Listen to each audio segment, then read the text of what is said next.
Good morning. Mike's. All mics. Good morning.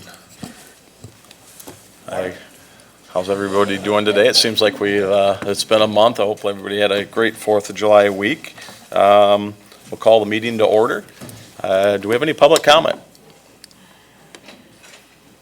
If you have any public comment, please limit your comments to no more than 3 minutes. How you doing, everybody? Can you hear me? I feel like I can't hear. All right, there you go. I can hear myself. How you doing, everybody? I'm D. Jones. I'm an international visionary and a global award winner. And it's cool to say that in King County because this is the second worst city for economic development, Grand Rapids, Michigan. And I'm here doing good work for my community in King County. And I'm doing the esports competition at the National Guard base, the Grand Valley Armory, August 12th, and I'm excited because we're going to surround it with veteran services. We're going to educate people on climate change and renewable energy and sustainable energy because people don't know that the Department of Defense is actually the largest polluter. Imagine what we could do if we just reinvest some of that funding back into affordable housing and affordable care and veteran services.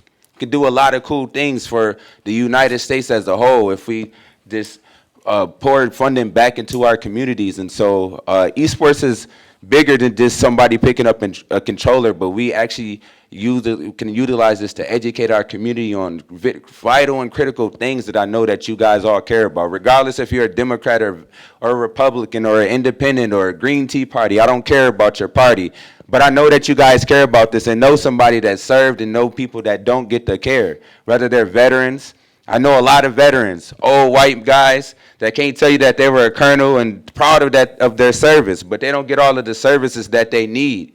And everybody doesn't have the courage or the bravery to go out there every day and to go get a tank. And when it's damaged and it's messed up, and people aren't as brave as these guys, and they need that respect and they need those services. And so I can't wait to do that competition and really give back to the community because I really care about the veterans. Even Governor Whitmer sent me a letter giving me a congrats on my International Visionaries Award that I'll be getting. So I know who I can be. I'm pretty confident in myself. I know what I can do, and I'm excited to give back. And we're doing the Urban Youth Summer Basketball League at King Park. We're giving back to our underserved communities. We got the games on TV. I would like to get some county support eventually to strengthen what we're doing because we're out there in the hood, in the trenches, really in the hood, giving back.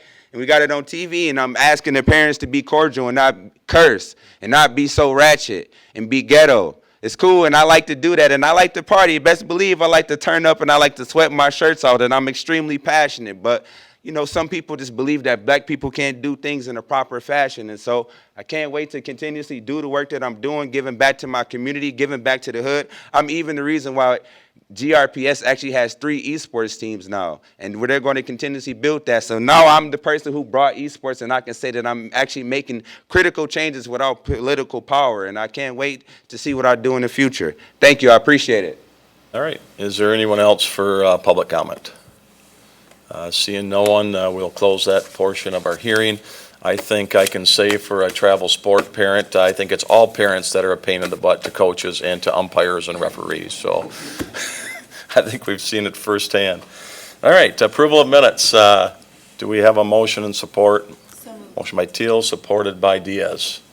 I saw him wave, and I took that as I saw it lift a little bit. All right, all those in favor say yes. Yes. All those opposed. Last meeting's minutes have been approved. All right, Under Sheriff Chuck DeWitt will be here to present here. Chuck, appreciate it. Good morning, everyone, and welcome to round 3 of the performance measures of the Kent County Sheriff's Office.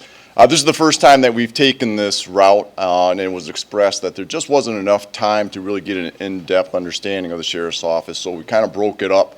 You heard from the Sheriff, you heard from Chief Deputy Cole, and now it's my opportunity to have some time with you folks.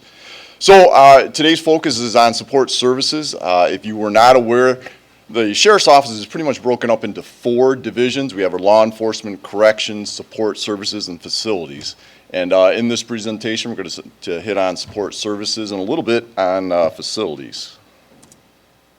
So a few of these slides are going to be repetitive. They are the same thing. This is the roadmap of the presentation. And once again, our mission, vision, and values. So how I like to look at the mission, it's really why it is that we're here. It's what our staff does and tries to accomplish day in and day out while fulfilling their oath of office to the community. Our vision, it's how we execute the plan. And typically in law enforcement, you'll hear that there's a guardian mindset or there's a warrior mindset. And we absolutely advocate and stress that it's the guardianship that we want our staff to fulfill. At times, we have to flip, and that's where training comes in, recognizing when that opportunity to de-escalate hasn't necessarily had that impact that we've wanted.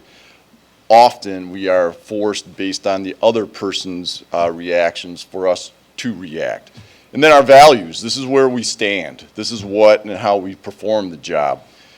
Integrity, compassion, and empathy.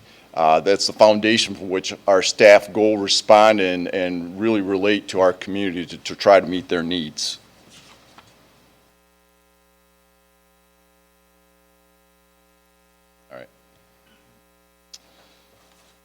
You know, I found it interesting when we were looking at our strategic plan and your strategic plan. Of course, you are elected officials, and the sheriff is an elected official.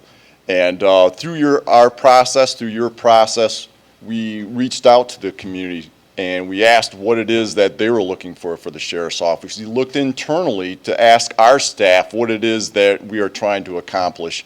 And you'll see that they are aligned very closely. Public safety really speaks to the high quality of life on your side of the strategic plan. Community engagement, effective communications, and inclusive participation. The real long title, providing effective, efficient, and fiscally responsible services, well, that really speaks to excellence in service delivery and economic prosperity. And then we have one that's maybe slightly different, and we looked internally and we recognize that our staff is the most single resource that we have, and the importance of trying to develop and mentor them throughout this difficult but very rewarding career.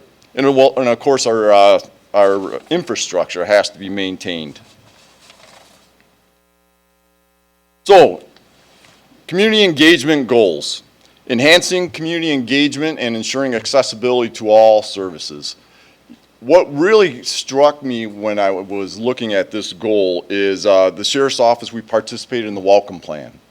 And as part of that, there's the subcommittee, Safe and Connected Communities. And one of the things that we learned from the surveys that were distributed was the fact that not everyone in our community feels comfortable reaching out to law enforcement. And that could be for a number of different reasons. But when it comes to the immigrant and refugee communities, it really has to do with the fact that sometimes it's the result of what is seen in the media. Law enforcement isn't always portrayed because there are at times bad actors that make mistakes, that do bad things, that results in a broad-based approach or thought about law enforcement. Other times it's because of the communities that they come from and how law enforcement treated them while in their original communities. Well, we're constantly trying to battle that. We're constantly trying to strive and do better because we as a community are not benefited when those who have been victimized don't pick up that phone call and ask for help. The person who committed that offense is more than likely able and willing to commit that offense to others. And the longer that we're not able to hold those individuals responsible for their actions is where we start to fail. Optimizing two-way communications on multiple social media platforms. Our PIO does a phenomenal job connecting with the community. Traditionally, if you want to look back, our first attempt was with Facebook. Well, we have surpassed that now with Twitter. We have Instagram, we have our Sheriff's app, but also an Instagram account that we use rarely, but every now and again we will. And we're very proud of that. We expect our staff to be out in front And when the media asks questions, we do our best to answer that, because if the media has a question, more than likely that means our community has a question. Leveraging strategic relationships in the community to enhance multi-language. So we look at two different things with that. One, we have Language Line, and then two, through the partnerships, for example, with the Hispanic Center, we've had some of our documents translated into languages.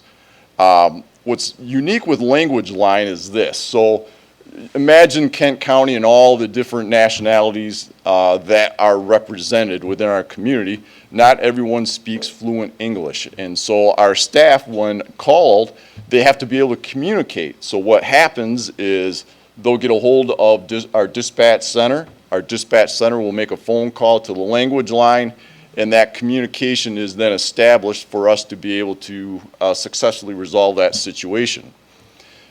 Statistics are attached with that. Number one language that is utilized through that function is Spanish. Next is Kinyarwanda, followed by Swahili and Burmese. And so it is very important for us to recognize and to be able to react to those types of situations, because again, it goes right back to, if someone picks up the phone and calls 911, they need something. And if we can't bridge that gap, then we have ultimately failed.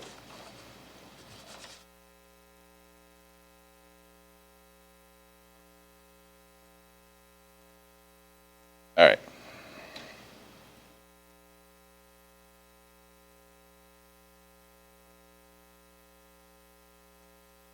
It'll help.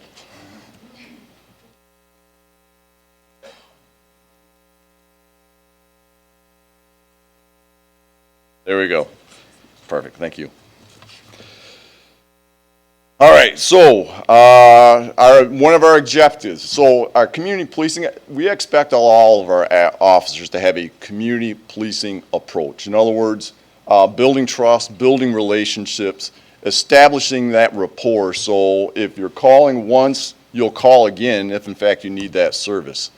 What's unique or what's different with our community policing division is they're not tied to the radio. They're not tied to a task, for, perhaps in corrections, where they're constantly having to answer and divert the priorities based on what is presented to them. Our community policing division, when going out to a location, they're able to devote their entire time to that particular event, unless there's an emergency that draws their attention away from that event. But we also need to ensure that the types of programs that we're offering is having the intended impact. And so we do that by offering the opportunity for the participants to answer a survey through a QR code now. So at the end of the presentation, they can scan on their phone and they can rate the presentation, they can rate the instructors. Our goal is to receive a 4 out of 5 on the effectiveness of that particular program. And as you can see, the last several years we have met and exceeded that particular goal. Our most attended event, National Night Out, which this is very good timing because of course that's right around the corner on August 1st. And our staff will be out at 3 different events. Really started on the south end of the town in Gaines Township, but we have since expanded. We're hosting an event in the East Precinct area. And then we also participate in Rockford, where the Rockford Police Department actually hosts the event, but our staff is there at a table, and we're also able to engage in the event. 20,000 individuals is estimated that we had an impact or the opportunity to impact in 2022 through our events. The most popular event that our Community Policing Division offers is our CRAZE training, civilian response to active shooter events. That has been repeated several times over the years. And most oftentimes it's in schools, but we also offer it to other businesses and entities that are interested in having their staff or their community receive that training. Providing effective, efficient, fiscally responsible services. This one's really kind of boring, if you will. It's not really flash, but it is absolutely necessary. Developing operational plans to ensure that our equipment is replaced. It really has to go with, again, projecting and forecasting so we can help educate you and ask for the resources before it's an emergency and before we come to you and say, hey, look, we didn't really see this, and now we're having to ask outside the budget process what that need is. So it's good for us. It helps maintain the equipment, it helps maintain the replacement, and again, it helps with budgeting. Developing data systems to enhance our abilities to track training, equipment, and personnel. So unfortunately with this job, it is a very litigious environment, and this goes with both corrections as well as law enforcement. Our staff, through our training, they receive all kinds of training. Our corrections division, there's a minimum 20 hours for our corrections staff that they must receive on a yearly basis to keep their license. Law enforcement doesn't have that same requirement. However, the state is starting to look at that minimum number of hours. Historically, we achieve all of that, and you'll see that in a slide, but being able to track and document and then reproduce that type of training to ensure that if in fact our training, our professionalism is called into question during a lawsuit, that is what is so important. Being able to, again, for budgeting purposes, identify when it is that equipment that expires, such as our OC spray or Narcan, something such as that, in order to keep that schedule up to date and on budget. And then increasing the efficiency and capability of our communications center. You're going to see in a few slides here that our communication staff, our dispatch is just phenomenal. There are expectations that they have that we've set both at based on national standards that they far exceed, and they continue. Imagine you're in that unfortunate circumstance and you have to pick up that phone and dial 911, agonizingly wait for that lifeline, if you will, to answer. That 15 seconds, that 40 seconds can just seem like it can drag on. And so our staff who are able to answer that phone as quickly as they can really starts to help bring that situation down as they guide that person through their difficulties.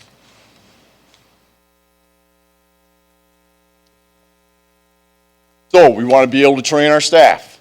Our training division recently expanded. We have a staff of over 700 when you start looking at our full-time staff as well as our part-time staff. When you look at our training division, it is comprised of a lieutenant, it is comprised of a sergeant, and now 4 DEPs. And it is amazing the amount of work that they are able to do to ensure that we meet the state's minimum standards, and much like I said, we exceed them in all categories. It is a yeoman's task. Every training group, depending on the year, will have 3 or 4 big groups that come through our hiring process, start with the training division. Everyone gets the minimum, and then they are farmed out to the different divisions where they receive specialized training for their particular role in the organization. Here's our 911 stats, answering phone calls within 15 seconds, 95% of the time. And we're very proud of that. And then that takes everyone's effort to do so. So when you look at the dispatch center, it is a room full of councils, it is a room full of monitors, and it is rarely not busy with activity. And so when you think that there's anywhere between 2 and 4 call takers at one moment, that's not enough during those surge capacities. And so what that means is that our dispatchers who are in communication with our staff out in the field, in order to help bring those phone calls to they will pick up the phone and call. Or I'm sorry, they will pick up the phone and answer, to then start getting that information to then push that out to those that are responding. Most often, we have the staff through our call taking that can do that. But imagine in a snowstorm, imagine in a weather event, imagine in those situations where there's multiple people with cell phones seeing and hearing an event and all at the same time picking up that phone asking for help. That is where that surge capacity is so important and why these two stats are so impressive, that we're constantly on top of those phone calls, because you never know which phone call is the one that has to be answered that has the most critical information that our staff needs. 99% of the 911 calls are answered within 40 seconds. Again, it's a phenomenal stat that we're extremely proud of. Resource infrastructure sustainability. So continued emphasis on the professional development of staff. So this goes well beyond what the state requires. What we emphasize in this particular goal is the fact that people have their dreams, they have their vision, they have their career aspirations, and we want to be able to provide the coaching and mentoring for that individual so they have that job satisfaction, so that they envision themselves something bigger and better in the future if that's in fact the path that they want to take. Our staff's mental and physical health is a priority. When we started in this career so many years ago, the mental health of our staff, it wasn't even something that it was a topic of discussion. It was just, you put your Superman cape on and away you go. And it was expected that you shrouded that and kept your personal feelings out from the job. It was probably the most unhealthy attitude that we could have instilled on anyone, and that is no longer the case. We recognize that our staff see and hear things that no one should be subjected to, and yet they do time and time again go to accident scenes that are horrific, go to criminal scenes that there's been horrific abuse. And in order to stay on top of their game, their mental health absolutely has to be a priority. And of course, if they're not physically able to do the job, then they're also not a help to the community, but neither to their partners as well. And so we want to promote those healthy activities, both on the mental side as well as the physical side. Emphasizing de-escalation in all training, that is absolutely on the forefront. And I would also emphasize that it's not only the de-escalation, but it's also critical thinking. So imagine yourself all the different variety of scenarios that an officer could encounter. We can't put that in a manual and help them through that and say, oh yeah, I remember that on Monday, July 17th. This is how we address. No. All we can do is provide them the essential basic tools in training and then have them apply that to all the different situations that they're going to encounter. And so it is in combination both de-escalation and critical thinking to be able to recognize, not get sucked into the moment, and be able to think their way through identifying when in fact they're seeing different reactions. They're constantly monitoring, they're constantly looking at how a person's reacting, both physically but also verbally, in order to come up with the next step in their game plan. We need to develop a master plan for expansion and renovations of our facilities. So we've all had some conversations lately where we need increasing numbers of staff. Well, our locker rooms were designed for a certain number of staff, and we're getting to the point where we're starting to exceed that. And so we're constantly working with facilities in our facilities team to ensure that we have adequate space, not only now, but in the years to come.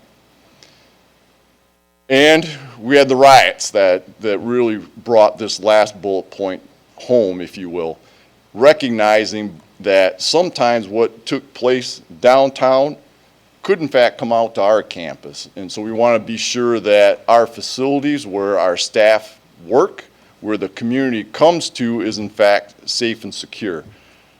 We can't evacuate our buildings at times. Our critical staff, our dispatch center, our corrections staff, they have to stay there.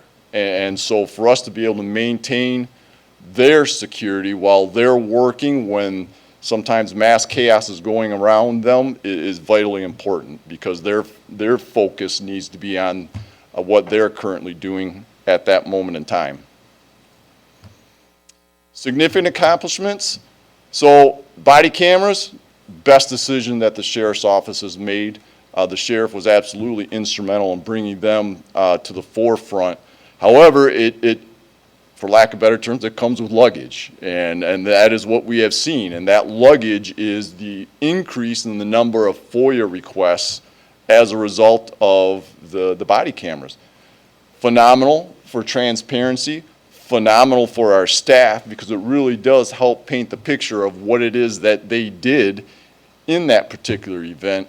However, substantially increase the number of hours required to fulfill those requests, because now it's just not one camera or two cameras or three. Now it's multiple cameras that are out at that scene. And when the FOIA request comes in, it's not for an officer's camera, it's for all the cameras. And as written, whenever there's contact with the community, our staff are expected to have their body camera on unless there's one of the identified exceptions. Therefore, it's hours upon hours of camera footage that has to be redacted. And that takes time, and that takes staff. Our dispatch center launched text to 911 earlier this year. And so regardless of the situation, best case scenario, someone's able to pick up that phone and call and have a conversation. But at times, that may not be possible. There may be a disability, or that situation may not allow for someone to have a verbal communication. Well, now they can text. And with that comes all the other features that come along with a phone call. And so it was a great move forward for our dispatch center. And 20,000 participants in our community policing events means there were a lot of events that were provided. 500 in 2022. And that could not be accomplished without the efforts of all of our community policing staff. So that would be a combination of both our CP officers as well as our school resource officers hosting and holding events, all with the intent of bridging that gap with our community and meeting their needs. That is the presentation. Any questions? All right, I'm sure we'll have a couple here for you. So, commissioners, any comments or questions? Commissioner LeGrand, I'm looking over here first and. Thank you, over Chair. here. Thanks for the presentation, as always. I have one question, and I don't know who can answer it, but I'm always seeing that slide with the golden retriever on it. And yet that golden retriever has never come. Does that golden retriever exist? Is it real? Do you have one? We have a number of dogs, yes. Okay. Yeah, and so, I don't even know how, we have 12 dogs in our canine unit now. The golden retriever is since retired, and so you can imagine, and we do say retired. So depending on what it is, depending on what the function of that canine is, really dictates the life expectancy. And so the typical tracking dog that you'll see out on the street, where they're used for tracking individuals or sniffing, you're looking at between 5 and 7 years. Now, the golden retriever was our arson dog, and the expectancy is a little bit longer. But we also had a golden retriever that was assigned down to the Children's Assessment Center, where it was a compassion dog, and so that life expectancy is that much longer. So depending on what the function is of that canine will just dictate how long they are in service with us.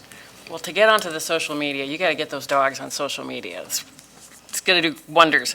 I'm so excited to hear about all the ways you're really using those kind of innovative, modern things. Like, you should be on Instagram. Beef that Instagram up. People really watch that, and they love dogs. But the text to 911 also, I just think that's brilliant. That is a wonderful innovation. I do want to ask a question. I was really interested to hear about the welcome plan. I recently learned, that maybe everyone else knew this already, but that, to go back to a very traumatic incident, the Patrick Lyoya case, that where he came from in Africa, when you have a traffic stop, the first thing you do is get out of the car and talk to the officer, which is not how we do things here. Do you do that kind of education with people as part of the welcome plan, and, you know, if not, let's find some funding for you to do that, because I know you can't just add jobs onto your plate without funding, but that seems like really important to educate new immigrants on how law enforcement unrolls here and how to act. Right. You know, it is so interesting because not only does it apply to those coming from other countries, but from even other parts of Michigan. And I'll give you an example. When I was in a cruiser driving around, I made a traffic stop back in the day. And as it was right on the belt line, right on Fulton Street, right where 96. And as that vehicle pulled over, all of a sudden the occupants in the cars rolled the windows down, leaned out, and they put their hands outside the window. Well, that's not normal. That's not right in the sense of what I typically saw and experienced. So now I'm on guard. They're like, what's going on here? So as I approach the car, you know, I do the old lean around and hey, what's going on? Why do you got your hands out doing?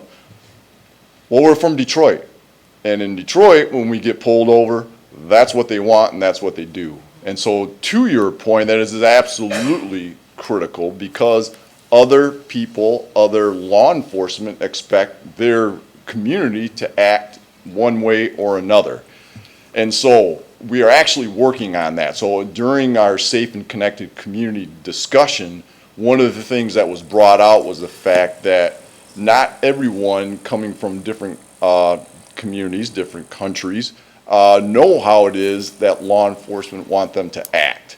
And so historically that class had been given at Bethany Christian Services. We are actually now getting their curriculum and we're developing our own to start offering that as an opportunity for people to attend. Yeah, that is great. I learned it from another African immigrant, and he just opened my eyes to, you know, what obviously a big issue that you already know about. And I really want to say that I really am so grateful and supportive of your community policing approach. And I know that in the guardian, not the warrior mindset as the dominant mindset. And I also understand that requires more staff. You know, that's a people-intensive approach, but it's a cultural choice, and I absolutely think it's the right thing to do. So I'm really happy to hear that. And then I guess my last question just has to go to I know we had the ARPA funding request for the school radio network, and I know that's a school shooting related thing, right? It's like a hopefully increased response times. And I just want to ask, because we're talking in this branch about community education and, you know, being out there in some of these more preventive or educational roles, and because we do also invest a lot in our school resource officers, you know, a lot of us are always thinking about school shootings because they happen a lot in this country. And so do we have some particular education program for school staff? Do we just rely on our resource officers, or what is your thought about what the best way to approach that, to prevent it, or to, you know, in school populations, or Sure. what do we do?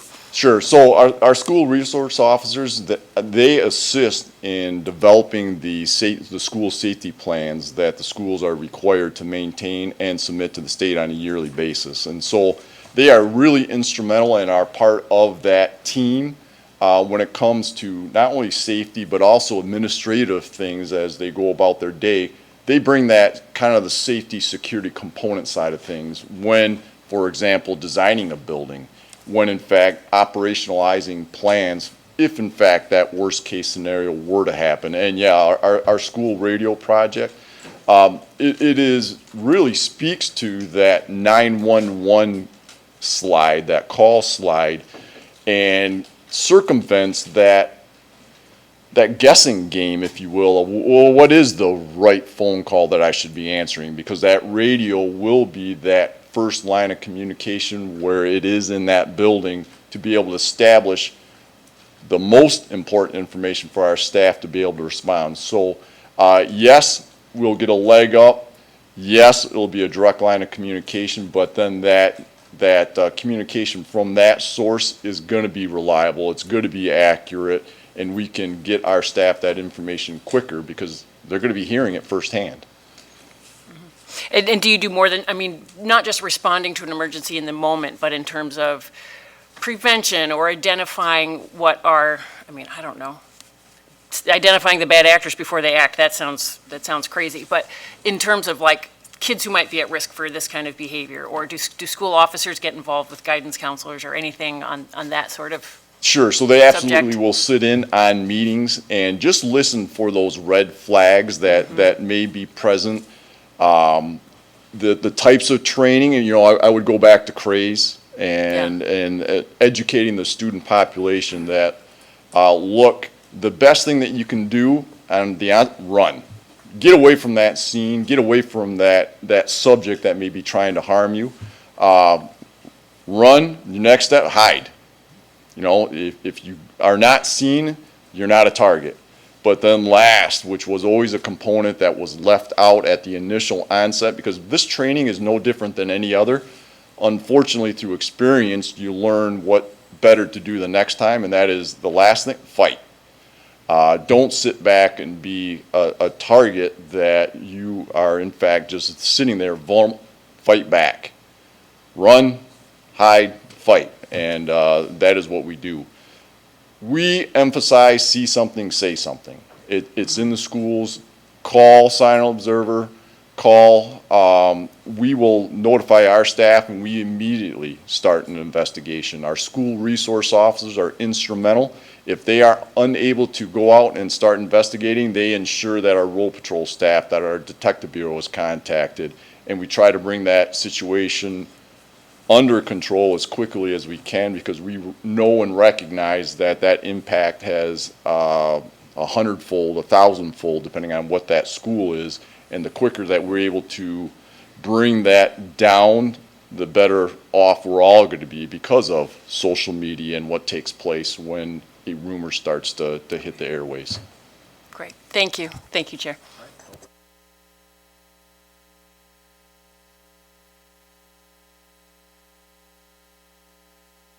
Of the reports from the Sheriff's Department. I'm going to take the opportunity to just ask for the most recent update on adoption of the animal control ordinance countywide. And I know that there's been follow-up over the last year with by your department, and it was just yesterday that I happened to see the animal control vehicle in the city. But I'm just curious as to where this is all standing at this point. So I would consider it a very successful transition that has taken place so far. As far as the ordinance is concerned, not all the communities have adopted it, but the vast majority have. And so what that will allow for, again, is that seamless enforcement, if enforcement is in fact needed in that particular situation. Our animal control officers are given the same marching orders, if you will, as all of our staff, which is first and foremost, educate. You may be interacting with someone that didn't realize what the law was, and what we're really trying to do is change behavior with the least amount of force, if you will, that's required. And most oftentimes that can result in just simply a conversation. But if needed, then the animal control ordinance allows them to write a ticket if in fact that is what was needed, especially in those situations where, look, we already came out and talked to you once and you still continue to act in the same manner. Well, then the ticket's the next step, absolutely, to try to prevent that from occurring. So we have had some good feedback, and we continue to improve and hope that we continue on that trajectory of success. What are local communities losing by not adopting? You mentioned the ability to issue a ticket, but what are local communities losing by not adopting this countywide ordinance and adapting their own ordinances so that, like noise control gets put under some sort of maybe a housing section of their local ordinances? Yeah, so that really restricts what our staff can do for their community. And so they would have their ordinance that they would have to have their staff, their ordinance officer, if you will, their code enforcement officer, go out and actually issue their ticket, their citation under their ordinance. Our staff can't act that way because of the state law and how that interacts between the two. But if push comes to shove, we could always go back to the state law and enforce the state law, but then we're talking misdemeanors and we're talking more of the serious crimes that don't necessarily always speak to the lower offenses that their ordinances had adopted. So they really kind of lose that opportunity for us to be able to resolve that situation for them. Okay, thank you. All right, Commissioner Pacla. Thank you, Chair. I was curious to see the stats about a 214% increase in FOIA requests because of the body cams. I'm curious if you all have been exploring any technologies or process changes that might reduce the staff time that's required to process those. I imagine that number is not going to go down as time increases. Yeah, and so when we looked at our body cameras, there's a large provider that gives us not only our body cameras but our tasers, and that is Axon. We've continued that contract now for several years. And what they provide is the AI technology to be able to, for example, if there's a particular face that has to be removed from all the video, well, then you can put that spot on that face, and then from that point forward, it continues to be blurred from video. The problem is, it's not only what you see, it's what you hear.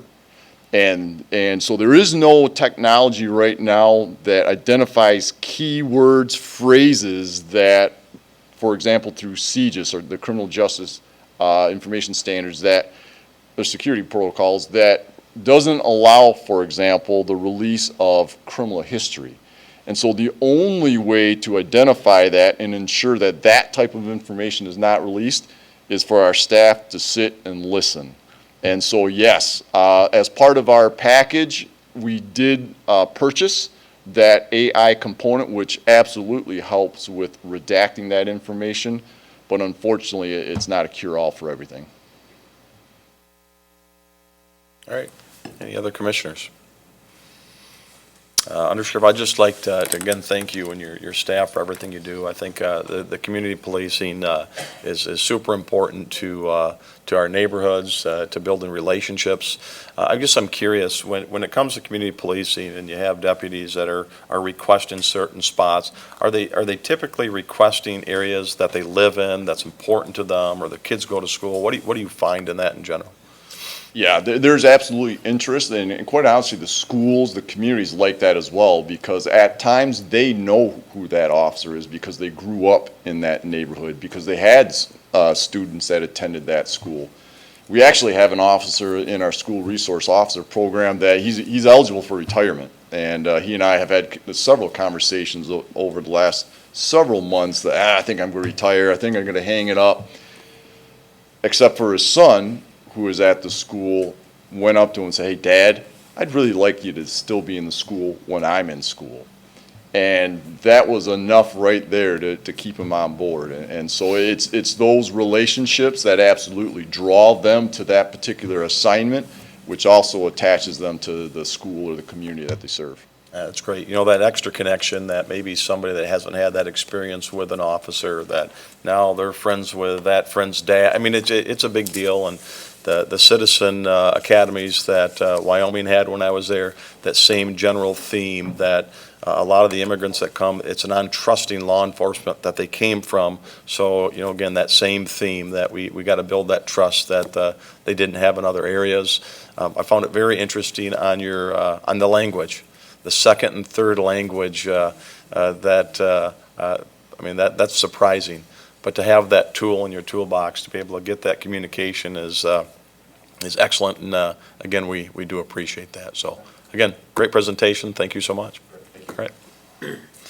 All right. The next action, Administrator Vanderberg. Action requested, recommend to the Board of Commissioners to approve amendment number 41 to the Articles of Incorporation of the Grand Valley Metro Council. Amendment number 41 will remove the City of Hastings as a member of the GVMC. Summary, at the request of the City of Hastings, the GVMC on June 1, 2023, adopted amendment number 41 to its Articles of Incorporation to remove the City of Hastings from the GVMC membership. all local units that have representatives on the GVMC must approve amendments to the Articles of Incorporation. This change will not have any financial impact on Kent County. All right, do I have a motion by LeGrand and support by Diaz? Sorry, I was looking to the left. All right, commissioners, any comments or questions? Yes, Commissioner Hennessy. Why is the city of Hastings choosing to withdraw from participation in the Metro Council? I think, in my opinion, they had a mayor who was very passionate about the Metro Council, and then they had a city council member who was. And I think the city council member is no longer in office, and nobody else wanted to pick it up. Hastings is not part of the MPO, and they were also not participating in Regis or the Lower Grand Watershed. And so, in my opinion, their city probably was not benefiting as much as governments that are either in the MPO and participating in some of those other service areas, or outside of the MPO, but still participating in Regis or Elgro or one of those. Thank you. All right, any other comments or questions? All those in favor say yes. Yes. Yes. All those opposed, same sign. That has been approved. Administrator Vanderberg. Action requested, recommend to the Board of Commissioners to appoint Jared Spur to the Community Mental Health Authority Board, Network 180, to fill an unexpired 3-year term ending March 31 of 2025. Summary, a vacancy occurred on the Community Mental Health Authority Board. Solicitation took place to fill the vacant position. An interview team consisting of Commissioners Katie DeBoer, Chair, Walter Bujak, and Tony Baker reviewed applications for the vacancy. It is recommended that the Board of Commissioners appoint Jared Spur for a 3-year term expiring March 31, 2025. All right, commissioners, do I have a motion? Motion by LeGrand, supported by DeBoer. Again, I'd like to thank the commissioners that were on the interview committee. Again, thank you so much. It's a very important job, and the three of you are diving right on deep into it. This is something that we'll typically see the end of the year, and other commissioners will be involved as we have vacancies as well. So again, I really appreciate that. This recommendation also did come from the sheriff. This family had a situation where they were involved with that, and again, it's just super important that, again, the communication there and the sheriff's recommendation and the interview committee and this person wanting to be involved is very important. So again, thank you so much for that. All right, that being said, Commissioner Hennessy. I'm curious as to, you just mentioned this person's involvement in the recommendation of the Sheriff's Department. The seats on this board are often delegated to people with specific background or interest in mental health issues. And I'm curious as to how many people applied for this particular position and what there's no resume here, so I'm just curious to know more about the seat that's being filled and what its requirements were. All right, it's my understanding there was only one application, and if one of the committee members could maybe elaborate a little bit on there, it would be great. Thank you, Chair. Yes, Carol, it was posted, and Lisa can help me, maybe for 2 weeks, 3 weeks, and there was only one applicant. But Posted? It was posted for 2 to 3 weeks, and there was only one applicant. Is that correct, Lisa? So what seat is this to fill, if you don't mind? Consumer advocate. Consumer advocate. Commissioner Baker. yeah, he was. He was incredibly qualified. Probably, incredibly knowledgeable of the systems and the work in place. And he had a family member. I don't know how much we can reveal about his past, but anyway, he had a family member who was impacted by mental illness and his interaction with the sheriff's department. And so, he kind of blew us all away in terms of how prepared he was, how eager he was to participate, and how knowledgeable he was. So if that's the kind of applicant that we get for all of them, Thank you. That sum it up, Commissioner Bujak, right? All right. Again, I think our applicant quality over the last probably 6 to 9 months have been fantastic on all of our interviews. So again, I hope we continue to see these fantastic applicants. So, any other questions? All those in favor say yes. Yes. All those opposed? All right. He has been approved. All right, Al. Magistrate appointment, action requested. Recommend to the Board of Commissioners to appoint Alex Grimes as magistrate for 63rd District Court. MCL 600.8501 reads as follows. The County Board of Commissioners shall provide for at least one magistrate when recommended by the judges of the district. Additional magistrates may be provided by the board upon recommendation by the judges of the district, and the appointment shall be subject to approval by the County Board of Commissioners before a person assumes the duties of the office of magistrate. For the past several years, the 63rd District Court has operated with one full-time magistrate with support from the District Court Administrator and Deputy District Court Administrator, who have also been appointed to serve as magistrates. The court has recently hired Alex Grimes to fill the vacant Deputy Court Administrator position. Mr. Grimes possesses the required qualifications necessary to serve as a magistrate in the state of Michigan. The judiciary of the 63rd District Court requests and recommends to the Board of Commissioners the appointment of Alex Grimes as a magistrate. All right, Commissioners, do I have a motion and support? By LeGrand? Support by Baker. Commissioners, any comments, questions? Commissioner Hennessy. Again, we don't have a resume to look at the background, but it says that Mr. Grimes possesses the required qualifications. So what are the required qualifications to serve in this position? Well, you do need a law degree, I know that much. Okay. Yeah. Commissioner LeGrand. I just wanted to ask a question about how this will affect, I know that we have talked a lot about the 63rd District Court being kind of overburdened and playing catch-up all the time with their huge workload. Is this going to assist with that? This will help them keep the status quo. Yeah.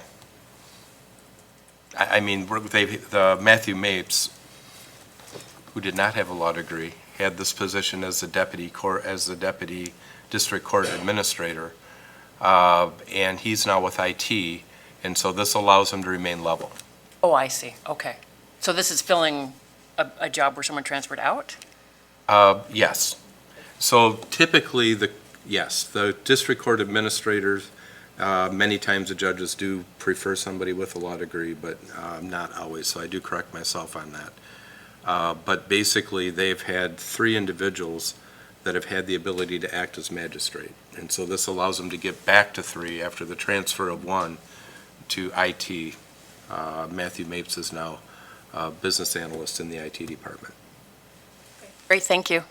Yeah, I want to, Commissioner Hennessy, I was thinking there perhaps Commissioner LeGrand had, it was a quick hand, so I thought maybe it was a little answer to your question. Are you comfortable with your question?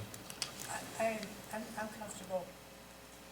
I'm comfortable with the answers, other than I really would like to see some of the resumes. I think that that's something that we've seen oftentimes in the past. And we've had 2 positions in a row. It's just helpful to know who it is we're putting into these positions and a little bit about their background. It just rounds out my knowledge of Kent County and its operations.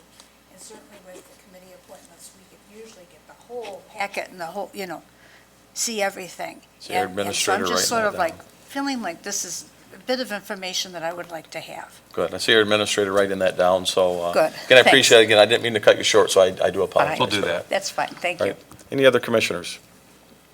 All right, all those in favor say yes. Yes. All those opposed? That has been approved. All right. Administrator Vanderberg, last one. Yes, okay. Let me make sure I have my mouse working here. I do, okay.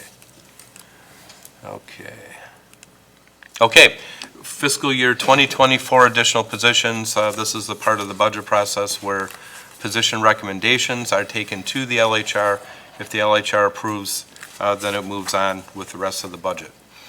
So, action requested, recommend to the Board of Commissioners to approve the addition of 18.625 FTE positions to be included in the county's 2024 budget resolution for budgets starting October 1, 2023.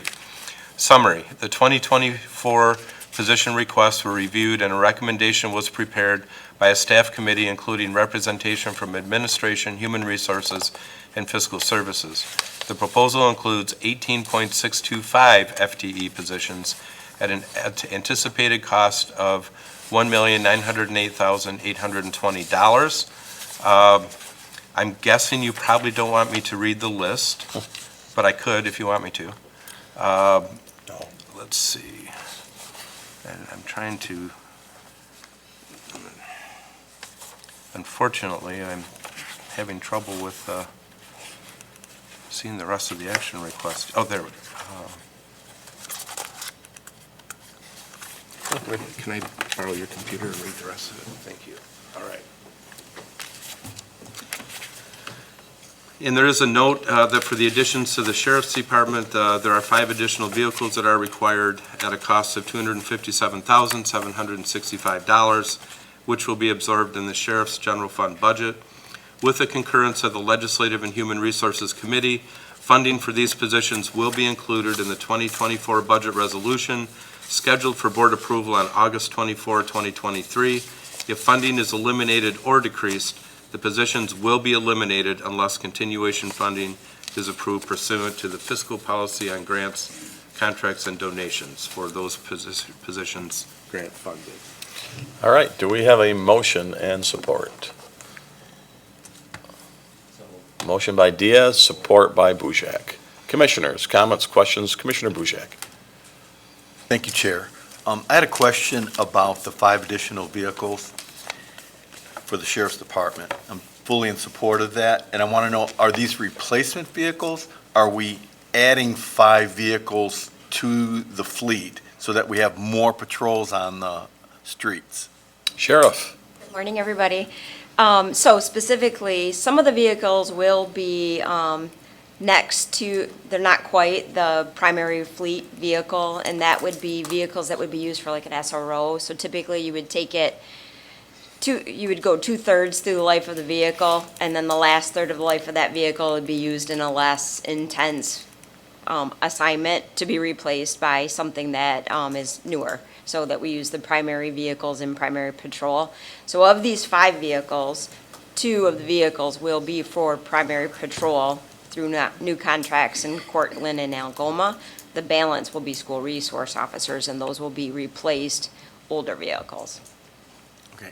It's my understanding that the Sheriff's Department has not had an increase of road patrol cars for decades, and I would like to see that we would be supportive of increasing road patrols, including purchasing of vehicles, to allow that to happen. We have had new vehicles for contracted positions. So specifically, the vehicle itself, we haven't had new general funded patrol assignments, if you will, like a patrol post. Okay. All right. Thank you, Sheriff. Any other commissioners' comments? Commissioner LeGrand. Yeah, thank you, Chair. I just had a question. How, these are coming to us separate from the sheriff's budget that we talked about? Correct. That will be a separate motion at the next LHR meeting. Okay, and why are these separate? I just don't understand. They're on a separate track. So this has been part of what was reviewed and recommended. The others are recommended as part of a study. And so it will all morph together into the final budget, but they're just on a separate approval track. And also the indigent defense, because I know a lot of that indigent defense funding comes from the state, but this is Right. somehow our No, contribution? this or- is the state, and that's the reason for the last bullet on the action request that says, you know, if grant funding goes away, so if MIDC funding goes away, then the positions go away automatically unless they would appeal to the board and the board would vote to keep them. So this is kind of flows through funding? Yes, Okay. correct. Okay, thank you. All right. Any other comments, questions? Commissioner Hennessy. I would just like to hear more about, how many, I've been part of the commission when we were reducing staff, and here to add, more than 18 people is like, oh, wow. So, and we need to be able to afford, continue to afford these positions into the coming years, as well as the need, which I'm sure does exist, but how many positions were actually sought and considered along the way to come up with, this number here? And I'm certainly not opposed to it, but I've also lived in the time where we've had to make terrible cuts, and I don't ever want to be put in that kind of a position again. Amy? Good morning, Commissioner. In addition to the 18 portion of a position that are being brought today, an additional 16 positions were also requested that, while every position that was requested had merit, we didn't have enough funding to have a balanced budget and to approve them all. So those 16 hopefully will be considered at another time as funding allows. All right, thank you so much. Are Are you we good? comfortable that these positions are going to be sustainable apparently it looks like about $1 million in terms of general fund money, and it looks as if that is sustainable for us? Yes, not knowing if the world will produce another Great Recession or pandemic, but we are the fastest growing county in the state, and we believe that now that we're back to what we would consider to be, in fact, this year was the first year that we had revenue at a pre-recession increase level. And so we believe that we'll see more of that type of world, at least in the near future, and that we will be able to sustain these requests. All right, Commissioner LeGrand. Thank you, Chair. I just wonder if Linda could speak a little bit to that corporate counsel job and what that entails for your office. The deputy recommendation did come out of a staffing study of the council's office. And what that will help with is managing outside counsel. It's designed to free up a little bit of my time to help both the board and Al with more policy level issues. So it's a question of management, because right now we have a very significant number of outside counsel handling litigation from all the various departments. So it's a little bit more of a management type redesign, but it will also provide some additional capacity on watching some of the projects and shepherding them through. Okay, thank you. Commissioner Diaz. Thank you, Chair. I just had a quick question, if I could. It sounds like we're the county's finances and whatnot, at least for the next couple of years, seems to be on good footing. I just was wondering if that was the case, because I had a conversation with the Grand Rapids City Commissioner, and to Commissioner Hennessy's point, I had a conversation with the Grand Rapids City Commissioner last week, who is saying that the city is envisioning that they may be having to, unfortunately, make some cuts in the next couple of years. And it sounds like, at least at the moment, the county's not in that same position. I just wanted to confirm that, and also just to ask, I know that, Al, you mentioned that during the recession, there was a lot of cuts that had to be made. And so with the addition of these 18 positions, I was just wondering where that puts the county compared to where we were, I suppose, when the recession hit. How much more of a need, I suppose, is there? I will give you an answer to my knowledge, and then Amy can fill in any gaps that I might leave. So I would say that we have certainly not restored all the positions that were cut during the Great Recession.